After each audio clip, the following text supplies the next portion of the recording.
Our health is a journey, not a destination. Welcome to the Take Charge, Live Well podcast with Ziva Health.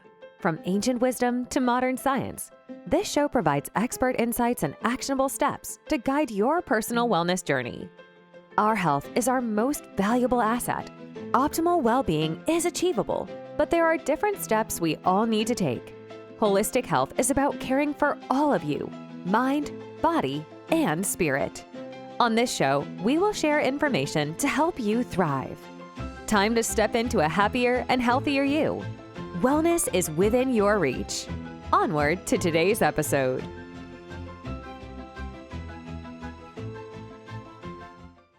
Welcome to Take Charge, Live Well, Ziva podcast. This is our episode number 2, and I'm excited to introduce you to our amazing guest today, Serena Poon. Serena is a celebrity chef, certified nutritionist, and Reiki master. Serena helps her A-list clientele through her method of culinary alchemy. Her passion for education, integrative health, holistic nutrition, and longevity led her to create Culinary Alchemy, a method of functional and spiritual nutrition that integrates how food affects our bodies on a physiological level and energetic level. Serena is also founder of Serena Loves LLC, a lifestyle brand that encompasses all pillars that support optimal health well-being. In 2002, Serena and Professor David Sinclair co-founded Fully Aligned LLC, a conscious company backed by research with intention of bridging the science and soul for well-being. Serena Poon, welcome to Ziva Health podcast of Secrets of Optimum Health. I can't tell you how exciting I am. I love your energy. Thank you for coming on. Thank you so much, my friend. I'm so excited. I love every opportunity that we have to connect and to chat. And so this is an honor, and I'm really excited. Thank you for having me. By the way, for everyone listening, I love her energy. We connected a few years back. We kept in touch, but you know what? Our energy keeps coming close together. And now I'm very proud to announce also, she's also a board member and advisor at Ziva Health. So Yes. it's exciting moments. Yes. So Serena, people are so excited that you are on this podcast today. I would love for you to take a few minutes to tell about your backstory, your personal story. We want to know everything about you and how you got started with this journey. And we want people to really connect with you, who you are as a person. And I always feel like we don't become something just like that. There's always a story behind where you are today. Yes. Well, thank you. Thank you for this space, creating this space to educate, empower, and inspire people, and sharing this space with me to share my story with your audience, our audience, since I'm a part of Viva proudly. Well, so my story really began with my parents' journey. Actually, my daddy was diagnosed with cancer at a very young age. He was only in his 40s. And I was still in college at the time, and so I'm first generation Chinese American, first generation born here. I was supposed to be a lawyer, right? Or a doctor or an astronaut or a CPA or something along those lines, something, white collar and professional and academic, and, to make my parents very proud and to be the first person in the family to do it. So I was studying political science at Berkeley, UC Berkeley. And in my senior year, my daddy went from, he had this he had a blood disease, something that his grandpa had passed away from. His grandpa passed from liver cancer. He had hepatitis B. And, my daddy had the same genetics. And, he checked in on it as an adult all throughout his life. And somehow between 2 6-month checkups, he went from being told he was fine to being diagnosed with stage 4 liver cancer. So that, I think that moment, which is still, if I tap into that, it feels like a different me, like a different lifetime. I think that's when it all really began. And I had studied nutrition when I was in Berkeley just because I love to eat. Our growing up, and I'm sure this is the same for a lot of people, the heart of the house is the kitchen. And, we all love to eat. We're all foodies, and we love to be in the kitchen to eat rather than be in the dining room. And so, that was the journey, not just for me, but also for my family. And he was sick for just a short period of time. I think he was given 5 months, and he fought to be with us for a little over a year. And then he transitioned. And then 2 months after he transitioned, our mama was diagnosed with a very rare form of ovarian cancer, like a 1 in a million type of cancer. And she was very young. She was 45. So, our journey together as a family, and then just in observation, was during that time, just not understanding, both my parents did allopathic medicine. They both did chemo. They both did radiation. They both did Chinese medicine. They both drank teas. And yet, and my mom is okay in that she's with us today. Thank goodness. Uh, but there was still something lacking and missing in their recovery, in their healing. And at the time, and this was, of course, many, many, many years ago, food wasn't even factored in to their healing process or their protocol or their medicine. So during that time, I was looking at everything else. That was all I could think of, to do to help, was to look at what else could we do to at least alleviate their symptoms, because they were so sick from the medicine and sick from the cancer. And I looked at herbs and plants and just kind of went outside the box. And that's where my journey began. So, we went from my daddy's experience to right into my mom's. We hadn't even grieved and went into that journey.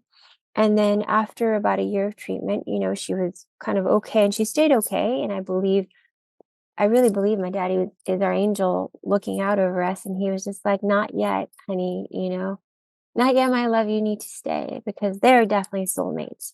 Um, my mom has not been with anyone else since, my daddy passed, and that was many years ago. So how I went on from that point was I decided to go to culinary school to really study food as medicine, because you feel so helpless when the people that you love are not well, and you want to do anything to help them, right? That's like when we're in this caretaking place. And I realized that what we were going through wasn't unique. Everyone at some point in life is going to be confronted with an experience of their own, or that of someone that they love, that's going to challenge them in this way, health wise, medically, and then on the side of being a caretaker. So that began my journey. What I didn't realize at the time, I was very young, was that caretaking, we sometimes think as caretaker that, okay, all that matters is the person that I love, that they're okay, they make it, they're healthy, and I will sacrifice anything and everything. And, it sounds noble, and it sounds like the right thing to do at the time. And yet it's also probably the most harmful thing that we can do, because if we don't take care of ourselves, if we don't keep ourselves on that list of care, then we then can get sick, which is what happened to me. So I forgot about myself, I think, or I just thought that that's all right. If I'm strong enough for everybody, everyone will be okay. And eventually my levels of inflammation were so high that I had, damaged tissue, and it was in my chest, and I had to have a surgery to remove this tissue. And it was interesting because, and I want to stop for a moment and kind of emphasize this, is that we create new baselines. When we experience discomfort, when we experience pain, when we experience something that's actually out of balance, so often, because we're kind of just sort of in the routine, or in the rush, or in the flow, because we think it's flow of our day to day, we would create a new baseline around that discomfort or that pain or that imbalance. And that becomes our new baseline. And we forget that, wait, this is actually isn't balanced, isn't, where I was, this isn't comfortable. This maybe isn't what is um the best for me, because this didn't exist a year ago or 6 months ago or whatnot. So I did that until it got to be so bad that I had to have surgery. And from that surgery, I contracted a deadly bacteria, a staph infection called MRSA, which is MRSA. Wow. And the interesting thing is that it's quite often, people get it quite often in hospitals, in what we think are sterile environments. And and then that became that part of my journey for, the next 8 years and 8 surgeries, where I was trying to get this MRSA out because, for those of you who aren't familiar, MRSA is um, it's a staph infection. It's a bacteria it's resistant to almost all medicines, all antibiotics, except for a few. And it was kind of lucky that, we figured out, okay, this must be it because it was internal and very difficult to test because you actually have to swab for it. And when it's inside and deep in my chest cavity, it's kind of hard, unless it's like when it gets to your blood, then that's a whole nother level um of challenge. So that became my journey, and then here I was, the quote healthiest person everyone in my circle knew. I was a private chef, yeah, private catering practice. I fueled people with nutrition and information and education through the food that I gave them. And here I was not feeling well most of the time, just constantly changing my baseline to feel like, okay, that's okay to be this tired. That's okay that I'm foggy. That's okay. I know what to do to lower my inflammation levels to get through it. And then it got to be too much that I had to have surgery, and I kept having surgeries to try and get this MRSA out. And after my fourth surgery, I had a massive hematoma about 12 days post op. And that's where you have internal bleeding. And it was because I had so much tissue that had been removed surgery after surgery, they had started grafting in some. And one of the stitches from the graft tore, like my upper pectoral muscle right below, right near my shoulder. And there was internal bleeding. And so that was probably one of the most pivotal moments in my life for so many reasons because I almost died that day. I was bleeding and I lost, about 2 liters of blood, and I'm not a very big person, so that's a lot of blood for my body, for most anyone actually.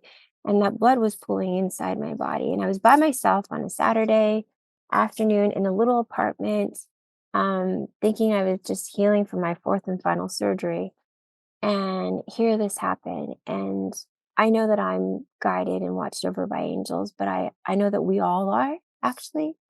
And my angels came, and I had some clients that knew the medical director at Cedars that was in LA. It was a Saturday, and this medical director, he picked up the phone, he answered their call on a Saturday randomly. They hadn't spoken to him in probably a few years, and he happened to have a trauma unit 10 blocks from my house, in Santa Monica. And they came and picked me up. He opened up his OR. He called in his OR team, his anesthesiologist, and just a team who just dropped everything on a Saturday afternoon. Didn't know what was going on, didn't know me, hadn't met me. And they came together and they saved my life. And, that's where you kind of think, okay, that's the end of the story. And that's a great story. I live.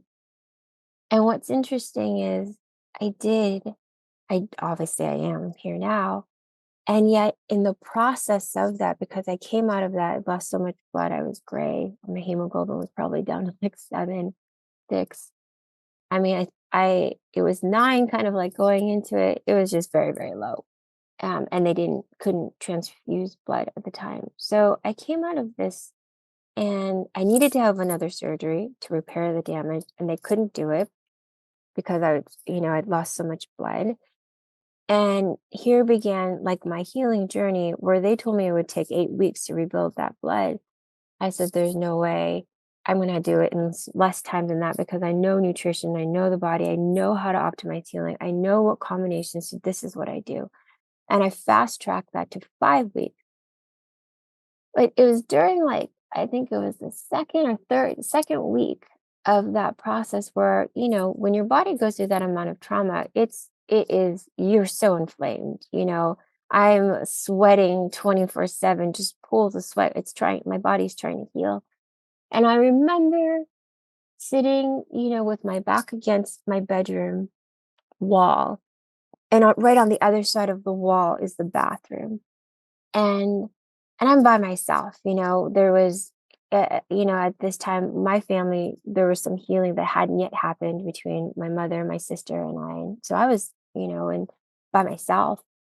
And and I literally had to give myself a 12 to 15-minute leadway when I knew I had to use the restroom so I could get up enough energy to crawl around the other side of the wall and get to the toilet. I mean, I probably spent my day just crawling back and forth from the toilet just a few times a day and getting, a little bit of water and food in between. And I remember leaning against the wall and just being in, I mean, full victim, right? Like, I am feeling so sorry for myself. I'm sitting here asking God, I am a good person. Like, why has this happened? And this has happened after all these other things happened. Like, I don't understand. And like, why? Like, I'm a good person. And it was in that moment that, like, I don't know, something just clicked. And I thought, like, this isn't why I'm here. This isn't why I'm here on earth in this life right now. It's not to suffer, because God, whether or not you believe in God or the universe or angels or your consciousness or your higher self, we are not meant to exist to suffer. And if you remember that, then that means this is a temporary experience. And on the other side of this experience is my blessing, is my learning. And then this painful experience just becomes a lesson. It just becomes a challenge. It becomes an opportunity to grow. And I realize my focus, and it makes sense because I'm not well, but my focus beyond the physical was that I'm focused on myself. I'm feeling sorry for myself. And listen, it was very justified. It seems very legitimate to be sitting there feeling sorry for myself because I didn't create the tear and the stitch. I didn't put MRSA inside my body. But yet I was so focused on my suffering. I was so focused on myself. I forgot why I'm here. And why I'm here was to, like what my daddy had gone through. I was determined. I said he didn't suffer for no reason. There is a purpose to his journey.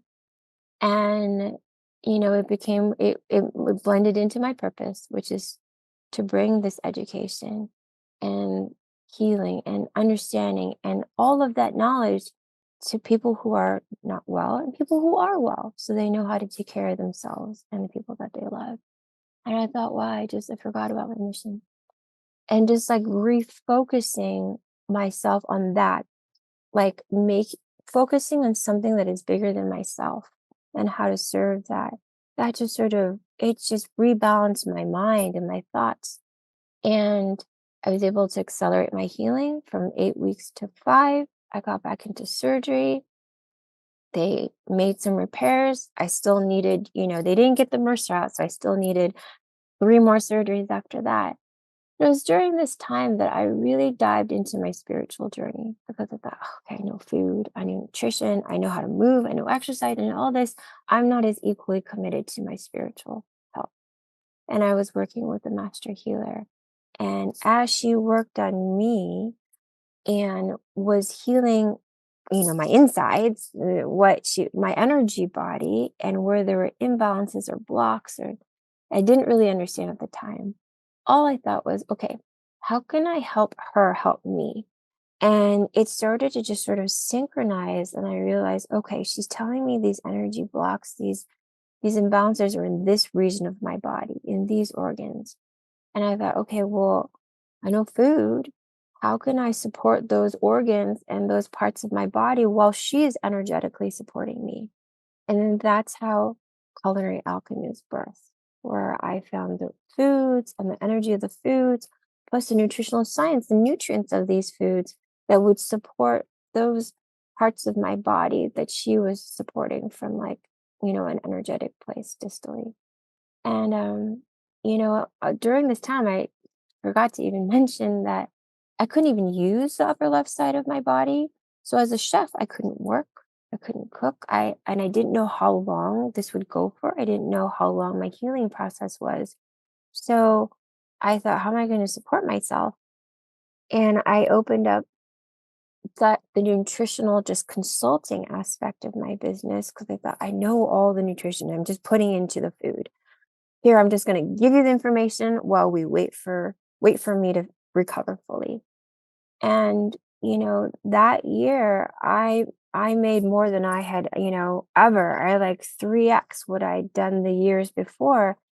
And, you know, I don't know if it's my angels, my daddy, it was this concept that I brought to other people and it was helping to optimize their healing post-op, pre-op, post-op. But it was ultimately a blessing. Like all of this was a blessing because I don't even know that I would have done that.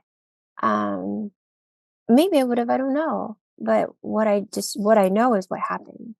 And that has been my passion. It's been my journey. It's what brought me to today, to now. Because every step of the way, I'm always looking for how we can help ourselves. What else there is there, So everything from red light to hyperbaric to lymphatic, all of this I was doing a decade ago, because it was just like, how do we help ourselves holistically? And that's what's brought me to longevity wellness. I mean, just everything. Oh, Uh, so thank that's you. that's amazing. I mean, honestly, thanks for sharing it because I mean, during the adversity, we always think about this is the end or Mhm, no path ahead. mhm. At the moment, we don't see ahead, but I Yeah. think everything that happens, there's a meaning behind it. Yes, yes. And it's just searching for the meaning, understanding the meaning, sometime in the temporary moments can be helpful. Mhm. Yes. So I love the concept of Buddhism, which is basically everything is like, everything changes all the time. Oh, yes. Nothing basically stays the way it is. And I always remind myself, I had certain experiences and I keep telling myself again and again. And, I do this and I say, this is temporary. This is Yeah. everything changes. You have the season come in, you have the trees and the leaves fall and then they come back again. Everything is constantly changing. And that means wherever we are, it will constantly change. And that's where that's a good understanding. And one thing also you said is that you were the caretaker of Mhm, everybody. Whenever we go on the plane, mhm. they give a big speech on the when we Yeah, with the put your yeah, put your yeah. oxygen mask first and then you help others, right? Mhm, So, and then my kids ask me that question, why? I'm like, if I'm breathing, I can help you breathe. But mhm, if I'm not breathing, if I mhm. can't survive, I can't help you survive. Yeah. And I think that is the biggest thing. How would you advise? I mean, this will help a lot of people. There are a lot of Mhm. caretakers out there, and there Yeah. are a lot of people who say, well, I'm not living for myself, I'm living for my parents or my kids. Mm, But what is the important outline from your experience that you can give to them? That what does it mean when you're living for someone else? But what is your duty towards yourself that will mhm. actually help whoever you're looking after? That's a beautiful question. So first, I want to thank you for giving me so much time to share. And I wanted to just say, you talked about change. My high school quote was, "There's nothing permanent except for change." And I have no idea where I got that quote from. I think anonymous was, but it. So we've been resonating for a long time.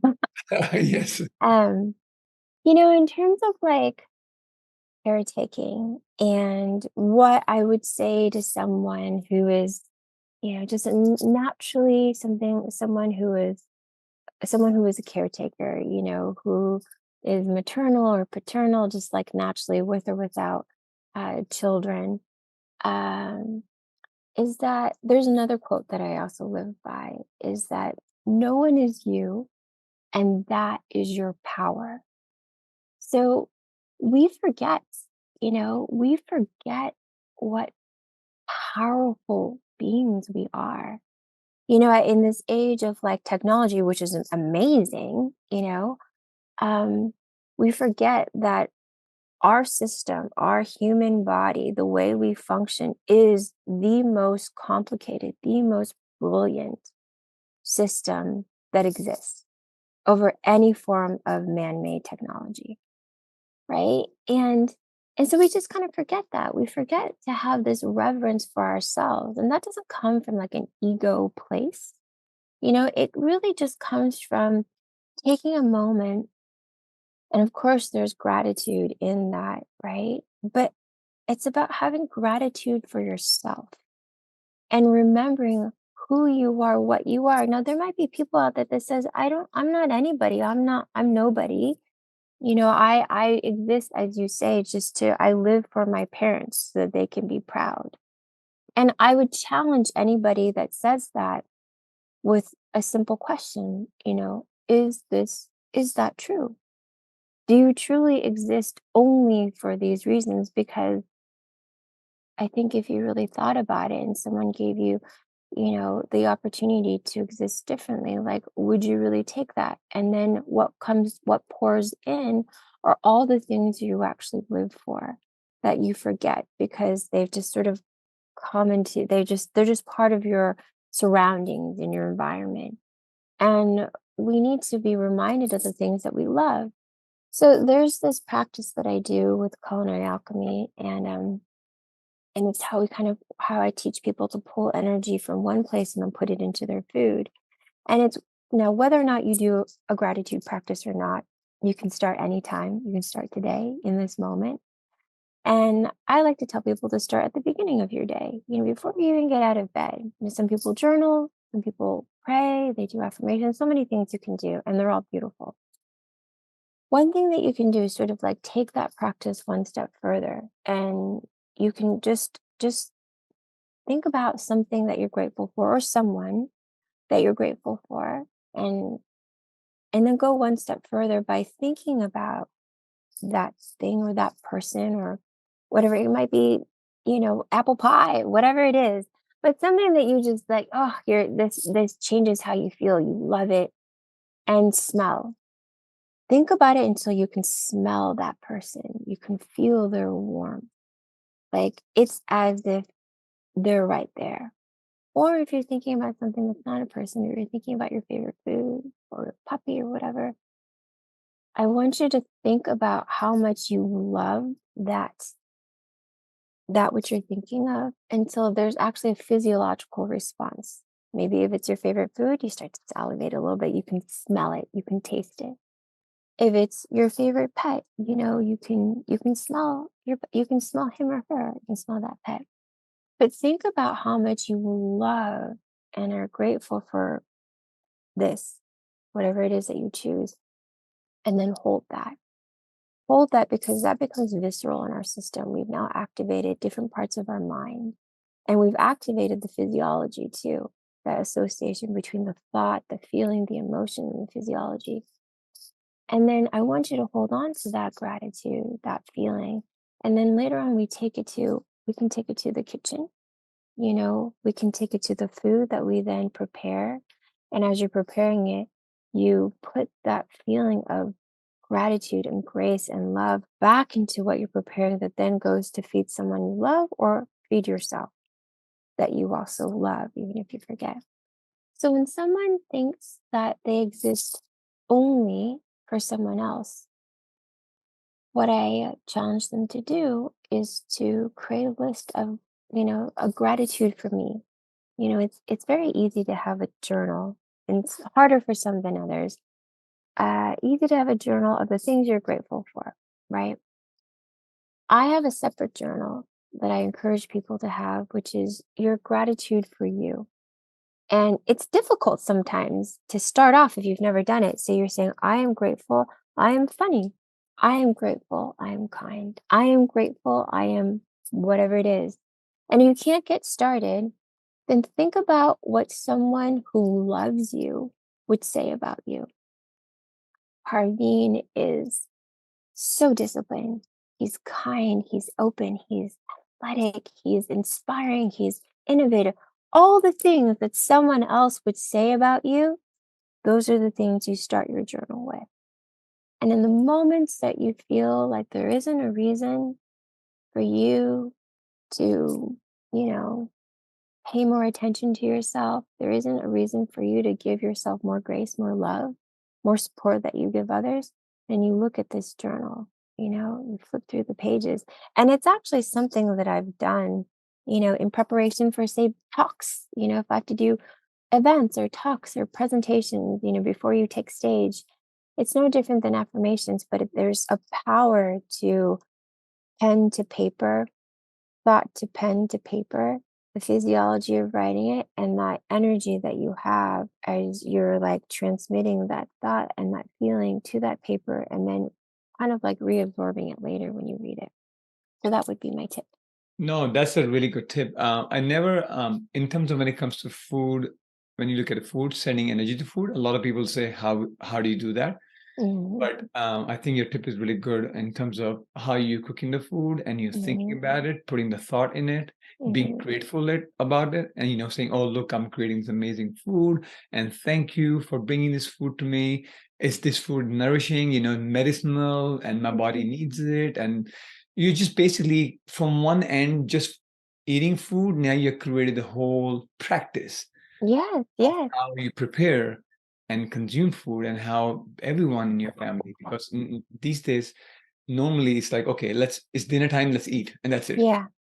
I mean, think about your favorite dishes from your grandma, right? Or your mom, and how they can give you, "Mom, I love this recipe. Can I have the recipe for this?" And she can give it to you, and you're gonna make it, and it's not gonna taste exactly the same. It might taste close, but it won't taste exactly the same. It's not that she left an ingredient off that recipe. It's just that her special ingredient is her love for you that went into the preparation. No, that's And that is the secret ingredient. And so when, you go through that exercise of thinking about something or someone that you love so much, it evokes, a response in you. And then taking the power of that frequency, of that emotion, and then putting it into the food that you're creating, it is layered and stacked on top of gratitude and appreciation for the food and where it comes from. It's like you have this love, and you're like putting into this food, and it makes it taste different through the frequency that goes into the food. Food holds frequency, all living things, right? And that's why I love the power of plant-based foods. There is, frequency that plant foods and whole plant foods hold and carry, and it's kind of like layering onto it. And that's what makes mom's recipe or grandma's recipe taste different. no, definitely. It's you said it very well, and I think we have to start putting our intention Hmm. in things that we are doing, not take them for even food. People, last time we were talking about breathing, we were talking about food. Yes. People think it's like it's granted, like, I'm gonna get a food, like, what's the big deal? Mhm, mhm. It depends how you think about it. It changes everything in your mind and body. And I think the intention and those thoughts and gratitude counts a lot. Thanks for sharing that tip. Uh, Mhm, you know, I know you also did. You're a Reiki mhm. practitioner. Yeah. And I think everything. I mean, everything that you do, the energy kind of ties together. Mhm. Please, could you please tell quickly, like, how your practice of food, nutrition, Reiki, and everything you're doing, focus on energy, how everything ties into your practice and what you offer to people? Yes, thank you. So I started to study Reiki, and it was after that time that I'd shared in that experience where I dived more into, sort of my energy body and spirituality, and I was working with a master healer. She was in Santa Fe, New Mexico. And once I recovered, I went and she said, "I think you're ready." And I'm like, "Oh, ready for what?" And she said, "She's ascending and she needs to find disciples, or not disciples, apprentices." And I had not met her. Uh, and she said, "I want you to come out and stay with me and I'm going to teach you. So it took me a few months because I wasn't really sure. And then I flew out there and I met her. She picked me up in this big, I don't know, Lincoln or Cadillac, some old big giant car from Albuquerque.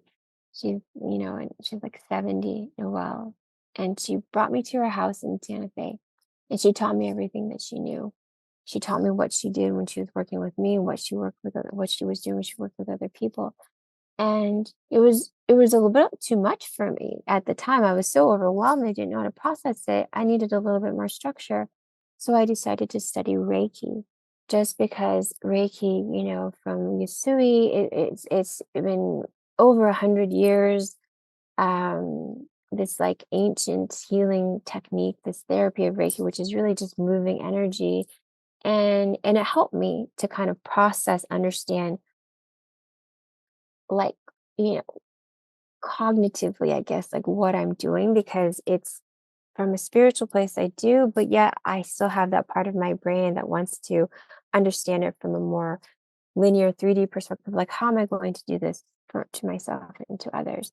So that's when I started my practice of studying, and it took me a few years before I became a Reiki master. And when I was talking about culinary alchemy and how that kind of came to be during that time, combining, I was combining integrative and functional, nutrition because it's different. It was Chinese medicine and Ayurvedic and all these different philosophies and concepts of nutrition, but also with the Reiki and healing energy to try to how can I nourish the body? How can I nourish my physical body that was also going to nourish my energetic body? It's comprehensive. So it's like a science meets, holistic mind, body, soul alignment.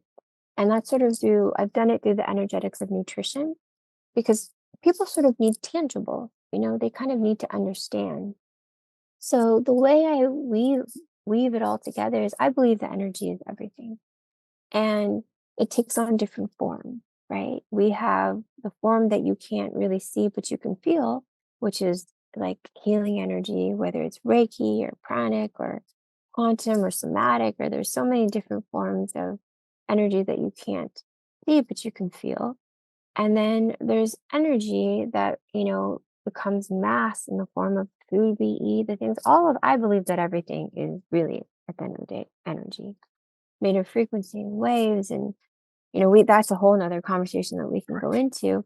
But because everything kind of comes from the same place, then it's all threaded together already, you know?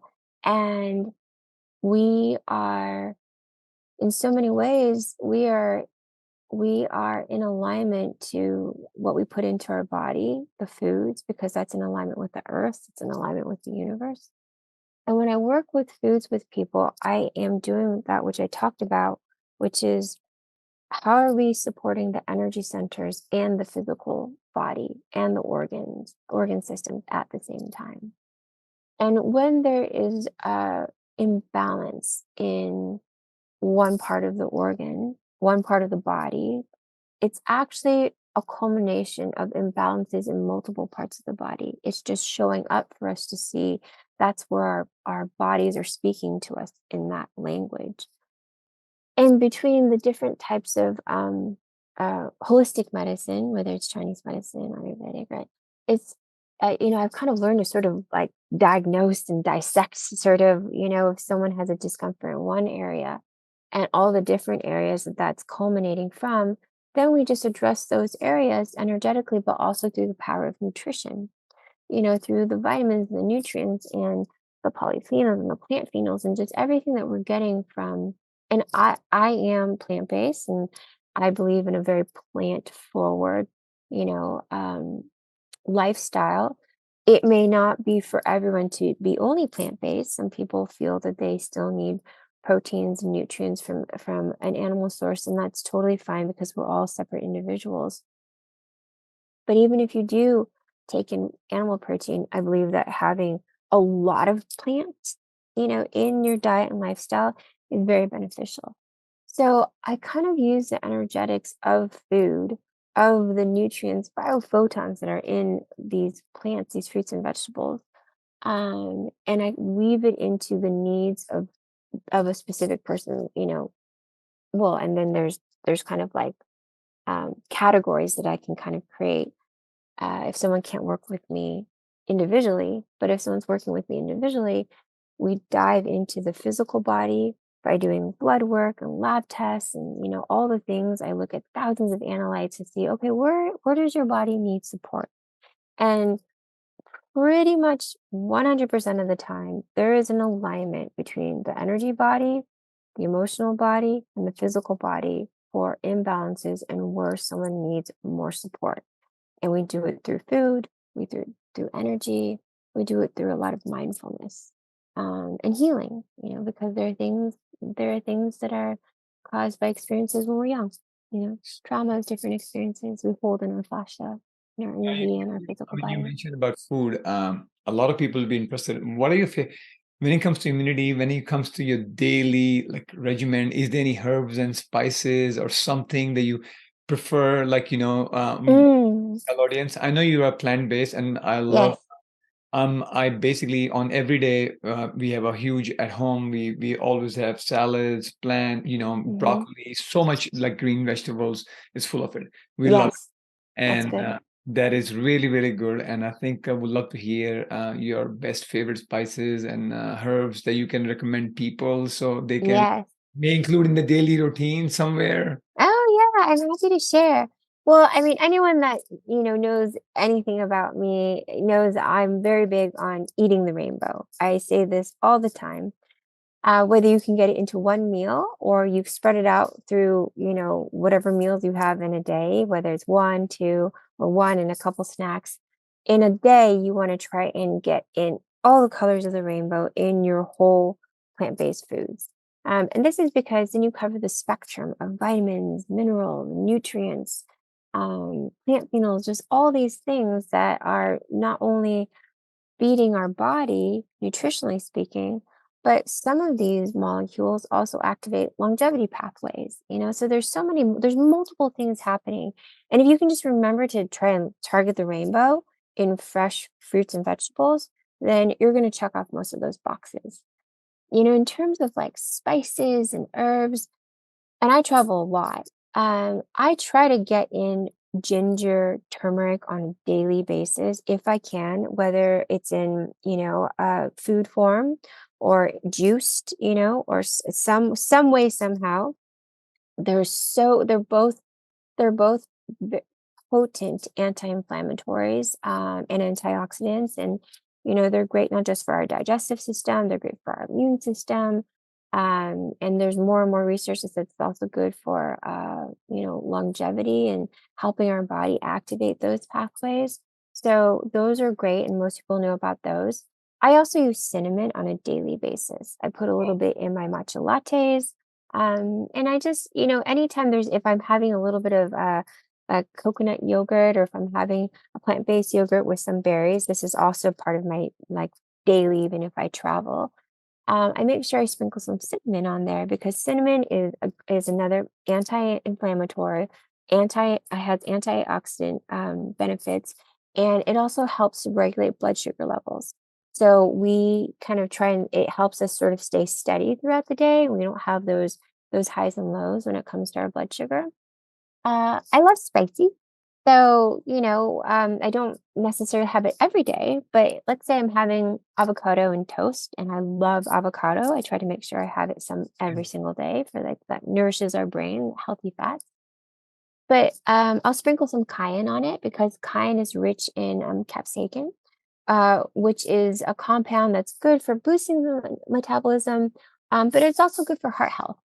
So it's just like another sort of like natural spice that you can just add a little bit of it, and it helps improve circulation, which is also great whether you travel or you don't travel. It's always kind of good to do things to help with your circulation, which is why walking is so good.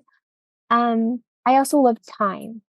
So thyme leaves, I'm very big on like a thyme tea, and I drink lemon water every day. It's the first thing I put into my system. But I love a little bit of, thyme with some lemon, and sometimes I'll put some ginger or turmeric kind of in a tea, and I'll just steep it over the stove. Or even if I'm traveling, I can't do it over a stove, I'll steep it, in like a mug. And Right. thyme has antibacterial, antiviral, and antifungal properties. So it's a great herb. I mean, you can use it to cook savory foods, obviously, and I love that. I use it to roast vegetables, but it's also great as a tea. And it's great if you have any sort of if you have congestion, if you happen to catch a cold or you've got some allergies and you have a little bit of like breathing, respiratory, chest congestion, the thyme tea is excellent. And I have a recipe for that on my site. So those are some, I would say standard. Now I can't always get thyme when I travel in different parts of the world, Right. but I can almost always get cilantro or coriander and parsley. Just about anywhere in the world you can Right. get that.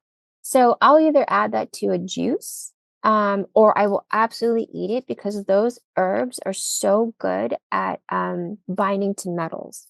So, when we're at home, we have the luxury, at least for me, my base is in LA. So we're so blessed here. And I can have pretty much anything that I want, and it can be organic and locally sourced and definitely non-GMO. And I know it's high quality and without, pesticides and toxins. But when I'm traveling, I don't always have those same luxuries, but I still want the antioxidant, benefits of the berries, and I still want the polyphenols, and I still want those foods. So what I'll do is I'll make sure that I add in, herbs that help bind to toxins, herbs that help detoxify our system naturally, which is also why I have lemon water every day. I start my day with it, and I kind of drink it throughout the day. And when I'm traveling, I often travel with uh, charcoal, like a raw organic coconut charcoal, because that also helps bind to toxins because I don't always know what's in my food as hard as I try. If you're eating out and you're traveling, sometimes you don't know. But that just helps our body detoxify on a regular daily basis, along with modalities like sweating and that's not a shock to our system, and it's sustainable. You can do that without having to go out of your way, to do something, especially if you're traveling. So you said coconut charcoal. Yes, raw organic coconut charcoal. Okay, Hmm. that's a new one for me. I mean, I obviously a lot of people hear about activated charcoal.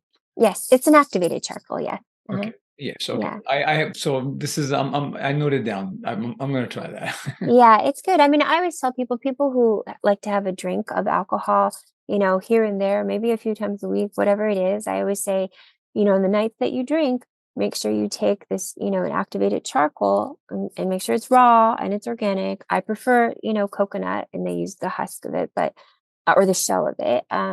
Whatever it is, try to check off those words, raw, organic, activated, Okay. and take it before bed, and it helps your body process by binding to the toxins, and then you release it in the morning when you release waste. But even if it's not alcohol, if you are traveling a lot, if you're in an environment that's not your normal home environment, where maybe you can make and you have the option of making choices that are more ideal, then make sure you have that and you take it from time to time, because it just helps you detoxify. Yeah, you answered um, a nice question because obviously I was going to ask you. I know you travel a lot, Mhm, mhm. so I was going to ask you about travel. So Yeah. you answered that question. So some of the spices you mentioned, some of the things that you mentioned, and especially the charcoal one, I think that could be a good point. And you said lemon water. You drink. Yes, lemon water. Start Okay. my day with that every day, doesn't matter where I am on the planet. And I agree with you, greens. I mean, I'm huge on greens and huge on cruciferous vegetables. I know sulforaphane is something that I've talked about a lot on my blog and in different interviews. It's a compound that's in cruciferous vegetables, primarily like broccoli, cauliflower. There's also spermidine that's in cauliflower. These are all great molecules that are, for sulforaphane, it's been known to have anti-cancer properties, and spermidine sort of again activates longevity pathways. Like these are things that are found naturally in fruits and vegetables, and the highest amount of sulforaphane is found in sprouts, like Sprouts. broccoli sprouts, which now it's back-to-back cities. But, when I have a little bit, if I'm not traveling too crazy, or too much, and especially if I'm able to be home, I sprout. I grow my own sprouts, and I just from seeds. And it is one of the most nutritionally dense things that you can add to your diet. Okay. And I've done it in hotel rooms because it doesn't have to be outdoors. I've sprouted broccoli sprouts in sprouting jars in my hotel room. Like if I know I'm going to be there for 4 or 5 days, it only needs 2 days to sprout. That's amazing. So whoever is listening, start sprouting. So Yeah, seriously, it's so good for you. and Serena, quickly, just your 3-4 tips on longevity. Like you mentioned the food. Yes. What other types of things do you do? And especially when you travel also, right? Sometimes it's hard. Oh, yes. Just some Yes. things, small things that you do for longevity. That's a great question. So my top three, and I'll give you more than three, but my top three, and everywhere I go, I've spoken all over the world. It's meditation, hydration, and eating the rainbow. We don't realize how powerful our minds are. And being able to quiet our mind and to put our bodies in a parasympathetic state where we can receive and we can heal and we can rest and repair is one of the most powerful things that we can do for our health, our longevity, optimizing our current health. So, meditation, and alongside that, as we've talked about, breath work. So, there's those two. And then hydration. I am so huge on hydration. Most people are dehydrated and they don't even know it. And a quick tip on that is when you feel thirsty, you are past the point of dehydration. Okay, so So, gotcha. so stay well hydrated. It's what our bodies and our systems need to process food, to process energy, to help remove waste, to oxygenate our systems. And if you're an energy person, water is required for the flow of prana and chi in our body. So those are so important. And then, of course, movement. You know, movement is in any form, however you do it. It doesn't have to be a set specific way, but movement, hydration, eat the rainbow, meditate and breathe. Alongside that comes gratitude and peace in your mind. And you can do this pretty much wherever you are. Anywhere in the world, you can do this. Most of those things don't cost anything. So, Serena, this has been amazing. I mean, I think people got through a lot of simple advice that they can take, and I will take on drinking water because I get thirsty pretty often. So I realize. Uh-oh. So Yeah. I'll take that one. But yeah, I mean, Mhm. thank you for coming and giving some of your knowledge to all of us. And I appreciate your time and I appreciate your energy. So to everybody, take charge, live well, use some of Serena advice, and follow her. We'll put all the links on bio, everything on the podcast. So thank you for joining us today. Thank you so much for having me. It was such a pleasure. Take care. We really hope you enjoyed this episode of Take Charge, Live Well with Ziva Health. May this conversation provide new knowledge that empowers you to take charge of your health. Stay connected with us directly through ziva.health or on social media at Ziva Health Inc. Questions or suggestions for a podcast topic? Email us at podcast@ziva.health. Thank you for sharing your time with our community of Zivans, individuals who tap their mental and physical energy to optimize their lifestyle for a healthier self, healthier community, and healthier world. Until next time, take charge, live well.